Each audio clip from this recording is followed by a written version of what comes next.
आप समझ गए होंगे कि आज मैं फिर आपके सामने वीडियो लेके आया हूँ, तो जाहिर सी बात है कुछ ना कुछ बात होगी जो मैं आपके साथ शेयर करना चाहता हूँ।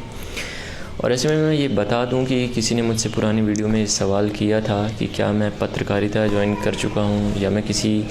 सामाजिक संस्था से जुड़ गया हूँ। तो ऐसा कुछ नहीं है, ना मैं किसी मीडिया हाउस का पार्ट हूँ, ना मैंने किसी तरीके की पत्रकारिता शुरू की है, ना मैं किसी पॉलिटिकल पार्टी के समर्थन में हूँ, और ना ही मेरी कोई बहुत बड़ी वीडियो क्रिएशन की टीम है जहाँ पे मैं पूरी की पूरी वीडियो एडिट कर दूँगा,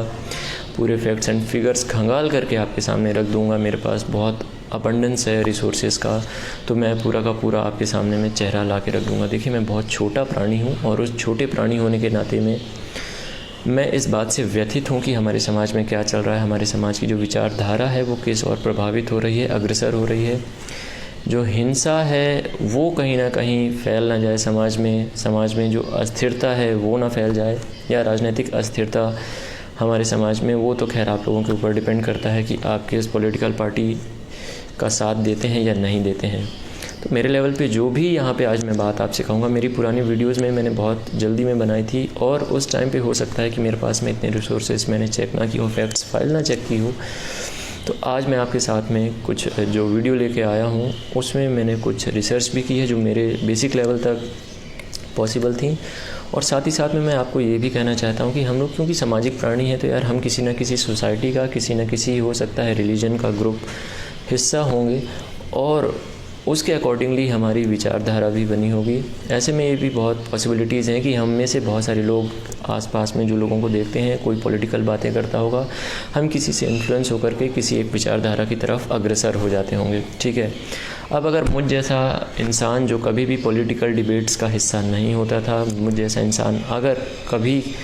किसी भी पॉलिटिकल पार्टी के बारे में कोई व्यू नहीं रखा है, आज आपके सामने आ सकता है, तो जाहिर सी बात है कि कुछ बातें होंगी। अगर मेरे बेसिक लेवल पे मुझे ये बात व्यथित कर सकती है, तो जो एक्टिव हैं पॉलिटिक्स में, जो लोग कहीं ना कहीं इस चीज़ों से बहुत ज़्यादा प्रभावित हो जाते हैं, उनके अंदर कितना आक्रोश होगा, कितना गुस्सा होगा, और इस गुस्से की वजह से कहीं कोई गलत कदम ना उठ जाए, इस गुस्से की वजह से कहीं कोई गलत बात ना हो जाए समाज में। इसलिए मुझे लगा कि आपके सामने में आना ज़रूरी है। अब यहाँ पे बात आती है कि पॉलिटिकल पार्टीज़ के जो भी वहाँ पे आइडियोलॉजी होगा, हम हो सकता है उससे इन्फ्लुएंस हो जाएं और उसके अकॉर्डिंगली ही हम अपनी कोई ना कोई एक इमेजिनेशन बना दें, उसके अकॉर्डिंग हम अपना एक रूपरेखा तैयार कर दें कि ये चीज़ सही है और ये चीज़ गलत है। फिर भले ही चाहे फैक्ट्स उसके ख़िलाफ़ जा रहे हों, फैक्ट्स से आपकी जो सोच है वो मैच ना कर पा रही हो, बट फिर भी आप उससे जुड़े हुए हैं अपनी सोच से। दूसरा चीज़, अगर वहाँ पे पुलिस सिस्टम कुछ करता है तो हमें बहुत इजीली बोल देते हैं कि भाई पुलिस सिस्टम तो ऑलरेडी बिका हुआ है, ये पैसों का खेल चलता रहता है पुलिस में। अगर जुडिशरी की बात की जाए, जुडिशरी भी हम बोल देते हैं कि भाई ये तो सरकार का अंग है, और सरकार का अंग ऑलरेडी है तो सरकार के ही लिए बोलेगा, सरकार के ख़िलाफ़ नहीं बोलेगा। फिर ऐसे में चाहे हम यहाँ पे किसी भी तरीके की इन्वेस्टिगेशन एजेंसी की बात करें तो भी हम बोल देंगे कि भाई ये तो सरकार से ही फंडेड होती है, तो ये क्यों सरकार के ख़िलाफ़ में बोलेगी। और ऐसा ये नहीं है कि सिर्फ बीजेपी की सरकार में चल रहा है, ये हर एक सरकार में चलता है। जो भी चीज़ें होती हैं आपके सामने लाई जाती हैं, आप उन पे आंख मूंद करके विश्वास ना करें। मेरा लास्ट वीडियो में भी यही कहना था कि किसी तरीके से प्रोपोगंडा फैलाया जाता है देश में भड़काने की कोशिश की जाती है, और उस भड़कावे की आग में हो सकता है कि कुछ गलत कदम भी उठा लिए जाएं। आप में से कुछ लोगों ने सवाल ये भी किए थे कि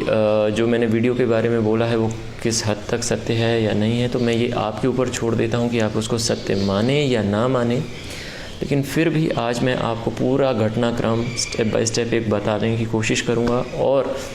टोटली आपके ऊपर डिपेंड करता है कि आप उससे सहमति जताएं या ना जताएं। मैं साथ ही साथ में आपके क्वेश्चंस के आंसर्स भी दूंगा। हो सकता है कि ये वीडियो थोड़ी लंबी चल जाए, हो सकता है कि ये वीडियो का ड्यूरेशन ज़्यादा हो, तो अगर आपको इंटरेस्ट नहीं आता है आप ना देखें इस वीडियो को। पर अगर आप में से कोई भी ऐसा है जिसको इंटरेस्ट आता है, जो समझने की कोशिश कर सकता है, आप 30-40% लोगों में से हैं जो इस बात की गहराई को समझने की कोशिश कर रहे हैं, तो ज़रूर आपको ये वीडियो देखना चाहिए और उसके बाद अपना एनालिसिस करना चाहिए कि समाज में क्या चल रहा है और किस तरीके की प्रतिक्रिया आपको देनी चाहिए। अब ऐसे में जो हाथरस केस होता है उसके घटनाक्रम के बारे में बात करें तो आप सबको पता है कि 14 सितंबर को ये घटनाक्रम होता है, ये घटना घटित होती है, और 15 सितंबर को पहली दफ़ा दैनिक जागरण के द्वारा ये बात कही जाती है कि प्रकाशित की जाती है कि एक लड़की का पारिवारिक रंजिश में गला दबाया जाता है और दोषी के खिलाफ़ कानूनी कार्यवाही की जा रही है। इसमें इस बात में ध्यान देने वाली चीज़ जो है वो ये है कि इस पूरे की पूरी न्यूज़ में कहीं पे भी किसी कास्ट एंगल का जिक्र नहीं होता, किसी भी रेप का जिक्र नहीं होता है। बहरहाल जो लड़की है उसकी हालत ख़राब होने लगती है और उसको पहले ज़िला अस्पताल लेके जाया जाता है जहाँ उसकी हालत गंभीर होती है। तो अलीगढ़ मुस्लिम यूनिवर्सिटी के जवाहरलाल नेहरू मेडिकल कॉलेज में वहाँ पे शिफ्ट किया जाता है और शिफ्ट करते टाइम जो हॉस्पिटल की तरफ से बयान आता है वो ये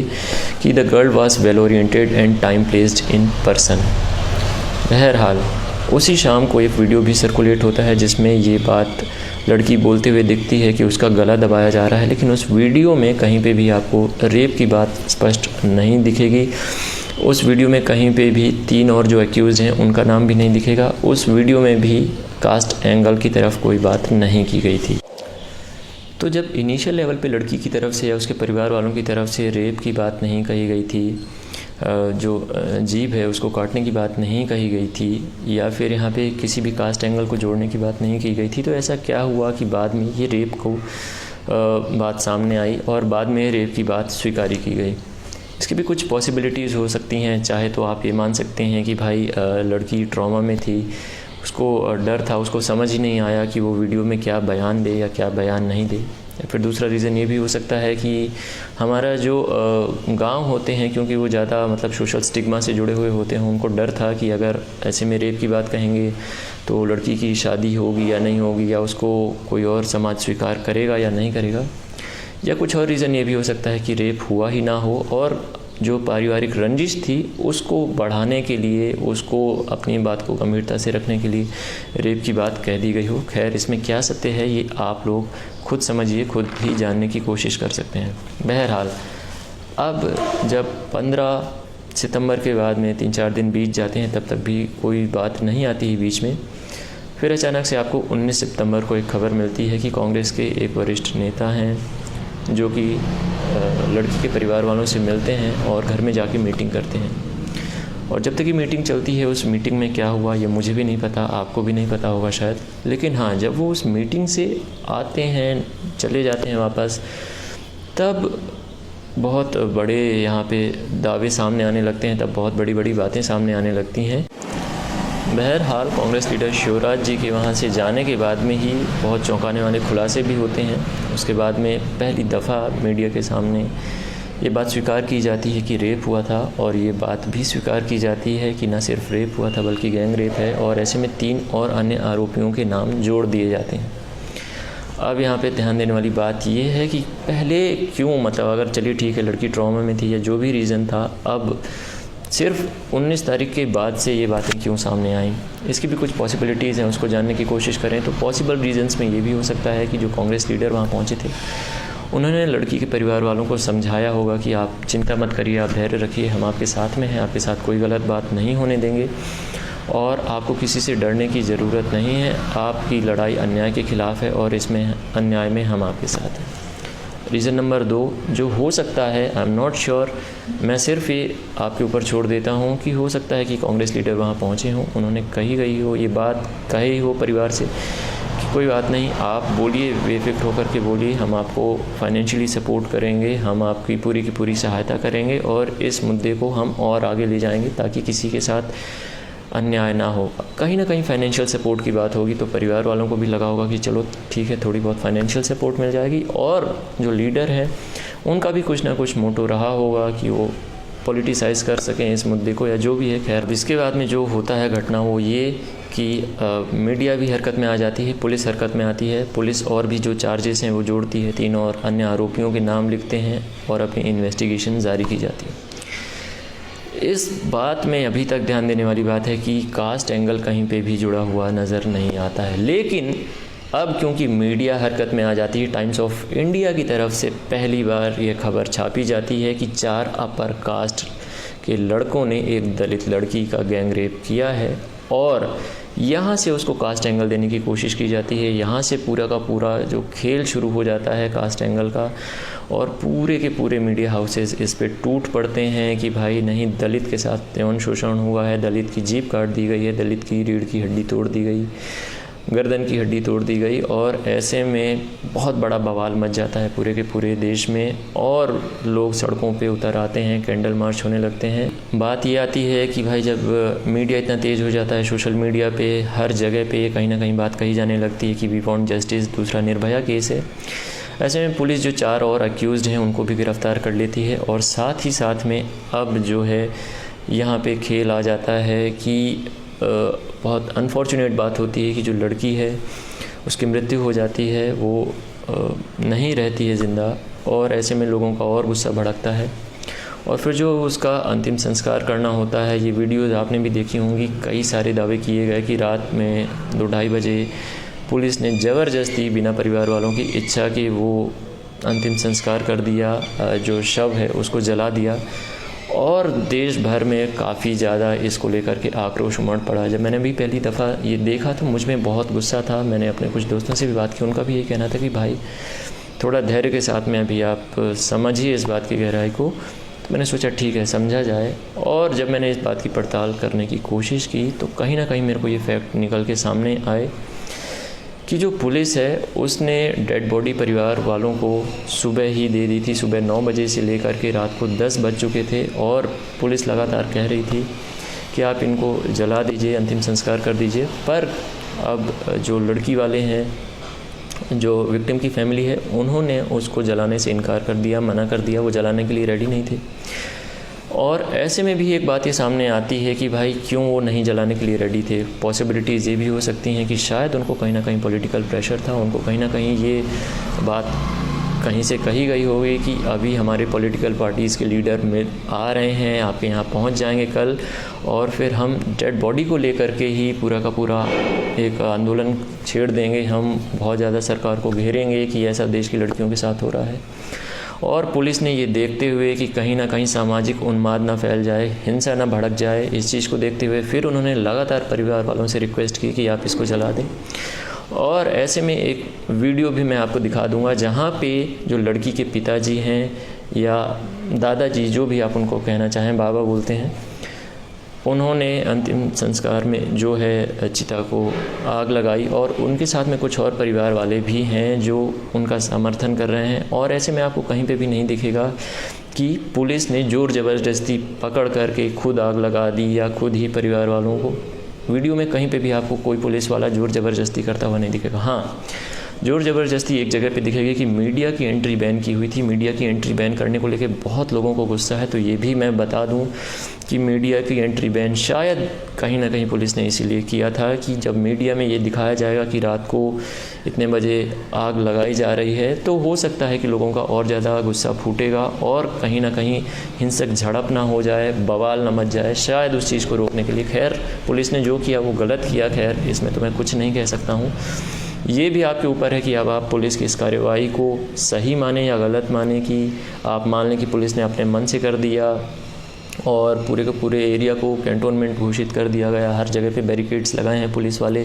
तैनात हैं। तो क्या यार सिर्फ ये एक जगह है जहाँ पे पुलिस तैनात है? ऐसे बहुत सारी जगह हैं जहाँ पे पुलिस की तैनाती की जाती है। पर क्यों की जाती है? क्योंकि आशंका होती है कि वहाँ पे कोई हिंसक झड़प होने वाली है या कुछ ना कुछ ऐसा होने वाला है जो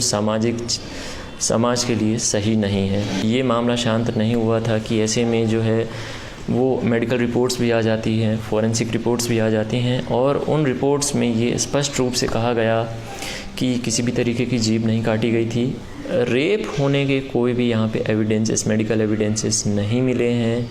और साथ ही साथ में जो ये बात उछाली जा रही थी कि भैया रीढ़ की हड्डी तोड़ दी गई, गर्दन की हड्डी तोड़ दी गई, तो यार देखो जो हमारा स्पाइनल कॉर्ड होता है वो पूरा कहीं ना कहीं हमारी बॉडी को बेसिक स्ट्रक्चर प्रोवाइड करता है, खड़े रहने में सहायता करता है, सीधे बैठने में सहायता करता है। ऐसे में मेडिकल रिपोर्ट में ये बात ज़रूर सामने आई थी कि जो गला दबाया गया है, गला दबाने की वजह से जो यहाँ गर्दन के पास की हड्डी होती है उसमें इंजरी है, लेकिन यहाँ पे किसी भी तरीके के बोन फ्रैक्चर की बात नहीं थी, यानी कि शरीर के किसी भी अंग की हड्डी टूटी नहीं थी। हाँ, गर्दन के पास माइनर इंजरी या मेजर इंजरी, जो भी आप कहना चाहें, इंजरी ज़रूर मिली है, लेकिन ना तो रेप की बात कहीं पे भी यहाँ पे मेडिकल एविडेंस प्रोवाइड किया जाता है पोस्टमार्टम रिपोर्ट में, ना ही किसी तरीके की हड्डी टूटने की बात की जाती है। तो यार ऐसा क्या है कि अगर वहाँ पे जो डॉक्टर्स हैं, जो पोस्टमार्टम रिपोर्ट है, अगर उसमें ये कहा जा रहा है कि रेप नहीं हुआ है, तो भी हम ज़बरदस्ती ये मान रहे हैं कि नहीं रेप हुआ। अगर आप ऐसे में भी देखें तो 2-3 बात सामने आती हैं, उसके ऊपर विश्वास करना या ना करना हमारे ऊपर डिपेंड करता है। ऐसे में या तो ये कि जो पोस्टमार्टम करने वाले डॉक्टर्स हैं वो या तो बिके हुए हैं, सरकार ने उनको भी ख़रीद लिया है। सरकार ने क्या ख़रीद लिया है, जो विक्टिम जो एक्यूज़्ड हैं उनके परिवार वालों ने ख़रीद लिया है। जो एक्यूज़्ड हैं उनके परिवार वाले ठाकुर लोग हैं, बहुत बलशाली बाहुबली हैं, तो उन्होंने पूरे के पूरे सिस्टम को अपने कब्जे में किया हुआ है, मुट्ठी में किया हुआ है। ऐसे में आपने कुछ फ़ोटोज़, वायरल फ़ोटोज़ जो हैं ये दावा करते हुए देखे थे कि जो एक्यूज़्ड के पिताजी हैं उनका बहुत बड़ी पॉलिटिकल पार्टीज़ से रिलेशन है, वो सबके साथ में फ़ोटो खिंचवाते हुए नज़र आते हैं। लेकिन जब आप फैक्ट चेक करेंगे तो वो पूरी की पूरी फ़ोटोज़ गलत हैं। उनमें से कोई भी फ़ोटो ये प्रमाणित नहीं करती है कि जो पॉलिटिकल लीडर्स के साथ में इंसान खड़ा हुआ है वो एक्यूज़्ड के पिताजी हैं। ठीक है, इसके बाद में और भी चीज़ें हैं मैं जो बता रहा था कि चाहे अब आप माने कि भाई डॉक्टर्स के ऊपर प्रेशर बनाया गया था, चलिए वो भी ठीक है, या फिर पॉसिबिलिटी ये भी हो सकती है कि भाई AMU में जो डॉक्टर्स हैं या फिर सफदरजंग हॉस्पिटल के जो डॉक्टर्स हैं वो इतने पढ़े लिखे नहीं हैं कि भैया उनको अपनी फील्ड के बारे में कुछ नॉलेज है और उन्होंने आनन फानन में रिपोर्ट दे दी कि भाई रेप नहीं हुआ है, आप ज़बरदस्ती में बात फैला रहे हो। शायद उन्होंने इतनी पढ़ाई नहीं की होगी। खैर, ये आपके ऊपर है कि अब आप क्या माने कि डॉक्टर्स पढ़े लिखे हैं या डॉक्टर्स के ऊपर दबाव बनाया गया है। अब यहाँ पे कुछ और फैक्ट्स आते हैं, जैसे कि जो मेन एक्यूज़ था वो तो संदीप है। ठीक है, इसके अलावा जो 3 एक्यूज़ के नाम लिए गए उनमें से एक का नाम है रामू। रामू भी संदीप के परिवार का ही है और ये चारों जो एक्यूज़ हैं वो एक ही परिवार से हैं। ठीक है, अभी बात की गई कि रामू ने भी गैंग रेप में शामिल था, रामू ने भी अभद्रता का व्यवहार किया है। लेकिन ऐसे में आपने बहुत सारी चीज़ें ये सुन ली होंगी, शायद मेरे बोलने के पहले तक आपके सामने ये बात आ गई होगी कि रामू एक आइस फैक्ट्री में काम करता था और जिस वक्त ये घटना हुई है उस वक्त की फुटेज फैक्ट्री की अवेलेबल है। जो फैक्ट्री का मालिक है वो ये बोल रहा है कि नहीं, रामू उस वक्त मौजूद था, फैक्ट्री में काम कर रहा था। न सिर्फ मालिक बोल रहा है बल्कि यहाँ पे जो अन्य यहाँ पे 24-25 वर्कर्स हैं वो भी ये बोलते हैं कि नहीं, रामू उस वक्त मौजूद था फैक्ट्री में। इस चीज़ की फुटेज भी अवेलेबल है। अब इसमें भी आप चाहें तो ये जोड़ सकते हैं कि भैया नहीं, फुटेज के साथ तो कभी भी छेड़खानी की जा सकती है और जो फैक्ट्री का मालिक है उसको भी एक्यूज़्ड के परिवार वालों ने ख़रीद लिया है। जो और वहाँ पे वर्कर्स हैं उनको भी जो एक्यूज़्ड है उसके परिवार वालों ने ख़रीद लिया है बहुत। तो हर चीज़ जो है वो एक्यूज़्ड के जो समर्थन में है वो आ रही है। अब ऐसे में कुछ लोगों में आपने बात की है कि भाई उसके समाज वाले विरोध प्रदर्शन कर रहे हैं, गुंडागर्दी कर रहे हैं। तो और आगे जब हम देखेंगे तो इस घटनाक्रम में एक चीज़ सामने निकल के आती कि पॉलिटिकल प्रेशर बहुत ज़्यादा बनने लगा यूपी गवर्नमेंट के ऊपर। यूपी गवर्नमेंट ने बोला कि हम किसी भी तरीके की इंक्वायरी, चाहे CBI इंक्वायरी आप करना चाहते हैं उसके लिए भी रेडी हैं। ऐसे में जो एक्यूज़्ड है उसका परिवार तुरंत प्रभाव से रेडी हो जाता है कि हाँ, हम ठीक है, आपको CBI इंक्वायरी करनी है, नार्को टेस्ट एनालिसिस करना है, फॉरेंसिक या जो भी आपको करना है, हम हर तरीके की यहाँ पे जांच के लिए तैयार हैं। लेकिन ऐसे में जो विक्टिम है उसकी फैमिली सेटबैक पे आ जाती है कि नहीं, हम किसी भी तरीके की CBI इंक्वायरी या नार्को टेस्ट एनालिसिस के लिए तैयार नहीं। यहाँ पे भी वजह हो सकती है कि भाई अब उनको नार्को टेस्ट के बारे में पता ही ना हो कि नार्को टेस्ट क्या होता है, या वजह ये भी हो सकती है कि भाई कुछ फैक्ट्स हैं जो शायद वो छुपा रहे हैं, वो नहीं चाहते कि सामने आ जाएं। पॉसिबिलिटी ये भी हो सकती है कि किसी ने उनको ये बता दिया होगा, बैकएंड पे ये बोला होगा कि भाई नार्को टेस्ट बहुत ख़तरनाक होता है, इससे आपकी जान माल को ख़तरा हो सकता है, और डरा धमका दिया हो तो वो बेचारे सेटबैक पे चले गए हों। या पॉसिबिलिटी ये भी हो सकती है चौथी कि भैया नार्को एनालिसिस या फिर जो CBI इंक्वायरी है वो बहुत ही बेबुनियादी, निठल्ली, बेकार सी चीज़ें हैं, इनका कोई महत्व नहीं होता समाज पे, और ये सारी की सारी जो इंक्वायरी है ये सिर्फ भ्रामक है, ये सिर्फ एक नाम होता है CBI, और इसकी रिपोर्ट्स में कोई दमखम नहीं होता। फिर चाहे वो सुशांत सिंह राजपूत के मामले में देख लिया जाए या देश के किसी भी बड़े मामले में देख लिया जाए, हमेशा CBI की जो इंक्वायरी है वो बेबुनियादी रही है। तो ये आपके ऊपर मानना है आप। इसके अलावा कुछ और फैक्ट्स हैं, जैसे कि एक ऑडियो क्लिप यहाँ पे लीक हुई थी टाइम्स ऑफ इंडिया के रिपोर्टर की, जिसमें वो विक्टिम के परिवार वालों से कह रहे हैं कि आपको ये कहना पड़ेगा कि जो सरकार है, जो एडमिनिस्ट्रेशन है, वो आपके ऊपर प्रेशराइज़ कर रही है, आपके ऊपर दबाव बना रही है इस केस को समाप्त करने का। ऐसे में कुछ और बातें भी निकल के सामने आई, जैसे एक वीडियो क्लिप लीक होता है जहाँ पे ये बात कही जाती है कि जो कांग्रेस लीडर हैं वो ये बात करते हुए दिख रहे हैं कि हमने पूरी साजिश नहीं, पूरी तैयारी कर ली थी एक बड़े लेवल पे दंगा फसाद करवाने की और इंटरनेशनल लेवल पे इसको पॉलिटिसाइज़ करने की और भारत की छवि इंटरनेशनल मीडिया के सामने रखने की, है ना। और ये भी बात स्पष्ट वहाँ से निकल के सामने आती है कि इसको किस तरीके से पूरी घटना को कास्ट एंगल से जोड़ने की कोशिश की गई और कहीं ना कहीं जो सामाजिक उन्माद है, जो कहीं ना कहीं हिंसा भड़काने की कोशिश की गई है, ये बात भी आप उससे समझ सकते हैं। खैर, अगर आपको इन बातों पे भी यकीन ना हो तो जो इन्फोर्समेंट डायरेक्टरेट है उसकी तरफ से भी जो रिपोर्ट आती है, उन्होंने भी ये माना है अपनी रिपोर्ट्स में कि भैया कोई एक संस्था है EPIF जिसके थ्रू इस पूरे के पूरे केस के लिए, इसको कास्ट एंगल देने के लिए, इसको इंटरनेशनल मीडिया में पब्लिसाइज़ करने के लिए फंडिंग की जा रही थी। और ये वही संस्था है जिसने दिल्ली में अभी दंगे करवाए थे, जिसमें दिल्ली दंगों के लिए फंडिंग करने का आरोप सामने आ चुका है। अब इतनी सारी घटना में से कहीं ना कहीं आपके मन में ये आया होगा कि भैया ठाकुर हैं, बाहुबली हैं, बढ़िया से, मतलब इतना सारा पैसा है, पावर है कि पॉलिटिकल पार्टीज़ को, मीडिया हाउसेस को, पुलिस को, CBI को, डॉक्टर्स को, फॉरेंसिक एनालिस्ट्स को, हर एक को पैसा खिला करके चुप करवा दिया जो एक्यूज़ है उसकी फैमिली ने। चलिए आपको एक वीडियो ये भी दिखा देता हूँ कि एक्यूज़्ड की जो फैमिली है, एक्यूज़्ड का कितना बड़ा घर है, आलीशान घर में रहता है, कितने बड़ी उसके कार है, बंगले हैं और कितने बड़ी जगह पे उसके पिताजी काम करते हैं। एक वीडियो सर्कुलेट हुआ था जिसमें उसके पिताजी ये कहते हुए खेत में जब अपने काम कर रहे थे तो कहते हैं रिपोर्टर से कि मेरा बेटा जेल में है और अगर मैं यहाँ खेतीबाड़ी नहीं करूँगा तो मेरा घर कैसे चलेगा, मैं अपने परिवार वालों का पेट कैसे भरूँगा, ये कहते हुए वो रोने लगते हैं। तो आप समझ लीजिए कि कितना बड़ा वो पॉलिटिकल पार्टी आदमी होगा कि उसकी इतनी बड़ी पहुंच है कि वो पूरे के पूरे सिस्टम को अकेले हिला सकता है। मुझे तो नहीं लगता वीडियो में देख करके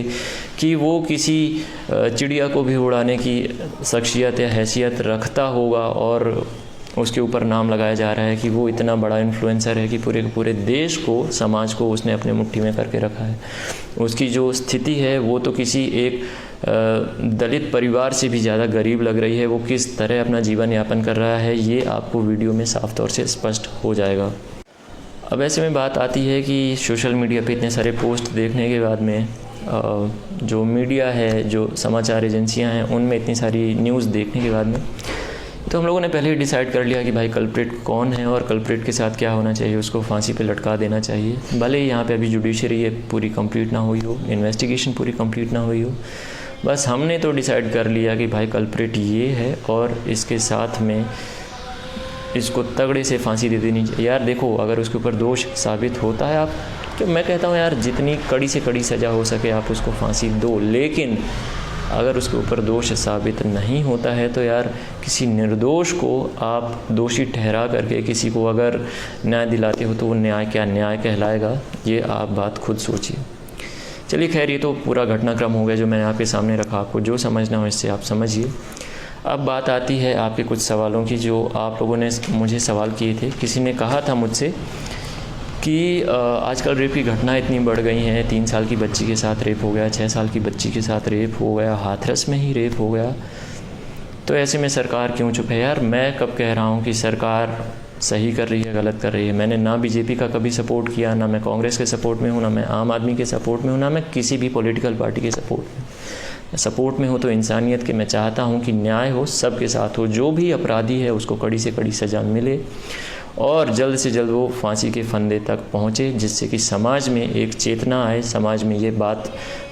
आए सामने कि हाँ इस चीज़ के लिए, इस कुकृत्य के लिए कड़ी से कड़ी सज़ा दी जाएगी। अब ऐसे में बात ये भी आ जाती कि आप लोगों ने जो सवाल किया कि भाई 6 साल की बच्ची, 3 साल की बच्ची या मासूमों के साथ रेप होता है, तो यार आप मुझे एक बात बताइए, क्या गवर्नमेंट किसी को पैसे देती है कि आप रेप कर दो? जो हम सिर्फ हर चीज़ सिर्फ गवर्नमेंट के ऊपर उछाल देते हैं, हम अपनी छोटी मानसिकता के ऊपर कोई बात, सवाल, प्रश्न चिन्ह क्यों नहीं उठाते हैं, है ना। अब मानसिकता के ऊपर भी आप बोल देंगे कि भाई लोग बोलते हैं कि लड़कियों को अपने अदब में रहना चाहिए, लड़कियों को ये नहीं करना चाहिए। यार मैं नहीं कहता कि लड़कियों को आपके जो लड़के हैं, आपके जो बच्चे हैं, आप उनको भी इतना अदब सिखाइए, इतने संस्कार दीजिए कि वो यह पहचान रख सकें, वो अपनी इंडिविजुअलिटी मेंटेन कर सकें कि नहीं क्या सही है क्या गलत है। किसी के साथ गलत काम ना करें, अपनी सोच को ऊपर उठाइए। मैं कभी भी इस चीज़ को सरकार के ऊपर नहीं डाल दूंगा कि ये सरकार रेप करवा रही है, सिर्फ इस सरकार में ही घटनाएं हो रही हैं। मैंने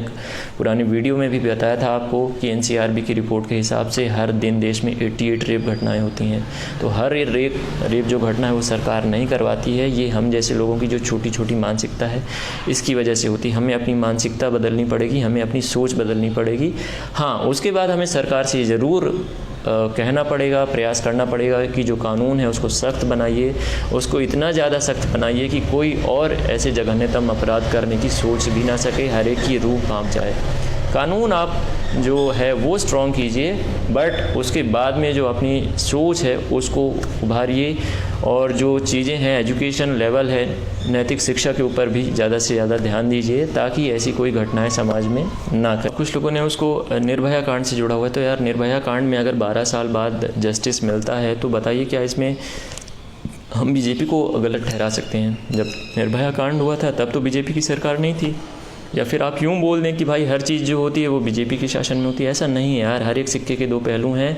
गलतियां हर एक सरकार में होती हैं, हर एक इंसान से होती हैं। हाँ, हमें कोशिश ये करनी चाहिए कि हम सरकार के ऊपर ये दबाव बनाएं कि आप सिर्फ जो फास्ट ट्रैक कोर्ट्स का नाम लिया हुआ है लेकिन उनका कोई अस्तित्व मेन रूप में दिखाई नहीं देता है, चाहे भले ही आप बोलें कि 1000 के ऊपर हम फास्ट ट्रैक कोर्ट्स बनवा देंगे, लेकिन उसका मूर्त रूप तक लाने में ना, उसको ग्राउंड रियलिटी में अगर आप चेक करेंगे तो कोई एग्जिस्टेंस, कोई फ़ायदा नहीं रह जाता। इससे अच्छा तो ये करें आप कि आप त्वरित रूप से अपना जो कानून है, प्रक्रिया, उसको इतना ज़्यादा स्ट्रॉन्ग बना दें कि भाई कोई भी ये अपराध करने के पहले सोचे, उसकी रूह कांप जाए और समाज में ये चेतना फैले कि ये चीज़ गलत है। और साथ ही साथ में दूसरी चीज़ पॉइंट ये बोलूँगा कि यार सरकार के ऊपर हर चीज़ डाल देने से कुछ नहीं होगा, कुछ हमें अपने समाज के अंदर भी बदलाव लाना पड़ेगा। समाज की जो सोच है उसको भी कहीं ना कहीं चेंज करना पड़ेगा। हमें ये कोशिश करनी पड़ेगी कि जो हमारी मेंटालिटी है वो ऊपर आए। ये कह देना कि सिर्फ लड़कियाँ ढंग से कपड़े पहने, लड़कियां समय का ध्यान रखें, तो ये चीज़ भी गलत है भाई। हर एक को, चाहे वो लड़के हों, उनको भी अपने समय का ध्यान रखना है, उनको भी दूसरों की इज्जत करना सिखाइए। उनको सिर्फ ये मत बताइए कि लड़कियां भोग विलास की वस्तुएं हैं, है ना। अर्धांगिनी होती है लड़की, आपका आधा जीवन पूरा करवाती है, और उस चीज़ में आप कभी भी इसको गलत वे में ना लेके जाएं। साथ ही साथ में किसी ने कहा है कि पूरा जो गांव है उसको कैंटोनमेंट बना दिया गया, बैरिकेड्स लगा दिए गए, तो यार आपको मैं पहले भी बता चुका हूं कि बैरिकेड्स लगाने के पीछे पॉसिबल रीज़न ये हो सकता है कि आप जानते हैं कि पूरे देश में जब इतना आक्रोश है, उन्माद फैला हुआ है, तो उस जगह में कितना आक्रोश और उन्माद फैला होगा, उसमें कितनी ज़्यादा पॉसिबिलिटीज़ होंगी कि कोई हिंसक झड़प, कोई हिंसक घटना ना हो जाए। इसलिए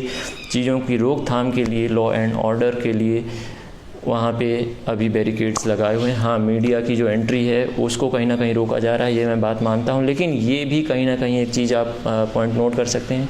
कि मीडिया जाती है, पहली बार मीडिया ही थी जिसने कास्ट एंगल से जोड़ा हुआ था, मीडिया ही थी जिसने पूरी तरीके से भर के कास्ट एंगल के साथ में दिखाया हुआ है। तो ऐसे में प्रशासन नहीं चाहता है कि कास्ट को लेकर के किसी भी संप्रदाय या समुदाय में लड़ाई झड़प। ऐसे में आप ये भी कह सकते हैं कि भैया जो डीएम का एक वीडियो वायरल हुआ था जहाँ पे वो धमका रहे थे, है ना, पीड़ित परिवार को, वो कह रहे थे कि मतलब आज मीडिया है कल नहीं रहेगा। तो आप बताइए कि धमकाना क्या होता है। धमकाने में अगर आपने वो वीडियो ध्यान से देखी होगी तो आपने ये पाया होगा कि उस वीडियो में ना तो ही डीएम के हाथ में कोई डंडा था, ना उन्होंने किसी की गर्दन पकड़ी थी, ना ही आंखों में आंखें डाल के बात कर रहे थे, ना ही किसी को उंगली दिखा रहे थे, और ना ही किसी से चिल्लाते हुए बात कर रहे थे, ना ही किसी से वहाँ पे झड़प किया, ना ही किसी को इतने भयंकर तरीके से गाली गलौज के रूप में वो बोल रहे हो कि नहीं आज मीडिया नहीं रहेगा। उन्होंने अपनी बात रखी है, और आपने जो वीडियो देखा है वो बहुत छोटा सा एक पार्ट है उस पूरी घटना का, है ना। डीएम से जो बातचीत हो रही होगी परिवार का, वो बहुत छोटा सा घटनाक्रम है, और उस वीडियो को अपने हिसाब से भी जो पॉलिटिकल पार्टीज़ हैं या कुछ भी है उसको मोल्ड किया जा सकता है। पर मुझे वो वीडियो देख के कहीं पे भी ऐसा नहीं लगा है कि डीएम ने डंडा पकड़ के ज़ोर ज़बरदस्ती किसी का गर्दन दबा करके, किसी को दबोच करके, या किसी को भी वहाँ पे ऊंची आवाज़ में बात करते हुए कोई बात कही है। तो ये आपके ऊपर है कि अब आप प्रशासन को सही माने, पुलिस को सही माने, सरकार को सही माने या गलत माने, ये टोटली आपके ऊपर डिपेंड करता है। लेकिन हाँ, मैं ये बात कहूँगा कि फिर भी इस वक्त हमारे अंदर ये सोच होनी चाहिए कि अगर हम किसी को न्याय दिलाना चाहते हैं तो उसको न्याय दिलाने के लिए हमें अपनी जो सोच है और जो लॉ एंड ऑर्डर है उसके अकॉर्डिंग ही चलना चाहिए, ना कि अगर हम किसी से नफ़रत करते हैं यार कि हमारा किसी से नफ़रत करना ये साबित नहीं कर देता कि सामने वाला गलत है। ज़रूरी नहीं कि हमारी किसी व्यक्ति किसी चीज़ के प्रति जो नफ़रत है वो हमेशा सही ही हो सकता है कि उस व्यक्ति का उस चीज़ का पर्सपेक्टिव उसकी जगह में भी सही हो, है ना। तो हम सिर्फ इस बात के लिए कि हम नफ़रत करते हैं तो हम उसके बारे में गलत बोलेंगे, ये चीज़ कहीं से भी मेरे को सही नहीं लगती है। और उम्मीद करता हूँ कि अगर आपको ये वीडियो अब थोड़ा सा अगर कुछ क्लैरिफिकेशन हुआ हो या फिर अगर आपके अभी भी सवाल हैं आप डेफिनेटली रखिए। मुझे लगता नहीं है कि मैं इस वीडियो के बाद में कोई भी वीडियो इस केस के ऊपर अपलोड करूँगा, क्योंकि मैं किसी भी पॉलिटिकल पार्टी के सपोर्ट में या किसी मीडिया हाउस की तरफ से या किसी की भी तरफ से नहीं आया हूँ। मैं इन चीज़ों में ना तो ध्यान देता था, मैंने वीडियो की शुरुआत में कह दिया, ना मैं अब ध्यान देता हूँ। तो बस अगर मैं व्यथित हूँ इन चीज़ों से, मैं अगर इन चीज़ों से आक्रोशित हूँ कि भाई समाज में क्या चल रहा है, तो जाहिर सी बात है इस पूरे समाज में, इस पूरे देश में लाखों करोड़ों की संख्या में लोग हैं जो बहुत ज़्यादा एग्रेसिव हो सकते हैं, जो बहुत ज़्यादा गुस्से में आकर के कुछ ऐसी अनहोनी घटना भी को अंजाम दे सकते हैं। इसलिए यार आपको जो ठीक लगे आप वो करिए, लेकिन फिर भी किसी की आपसी सौहार्द के साथ में, देश की एकता के साथ में